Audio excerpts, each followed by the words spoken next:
Welcome back to the channel. In today's video, I'll show you how to enable dark mode in the Dropbox app on your phone.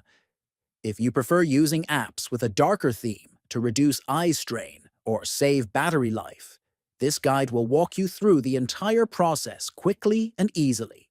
First, open the Dropbox app on your phone. Next, look at the bottom right corner and tap on the account icon. Then, in the top right corner of the account screen, tap on the Settings icon. Scroll down through the settings options until you find the one labeled Dark Mode. This option controls the app's appearance settings. Tap on the Dark Mode tab, and you'll see three options.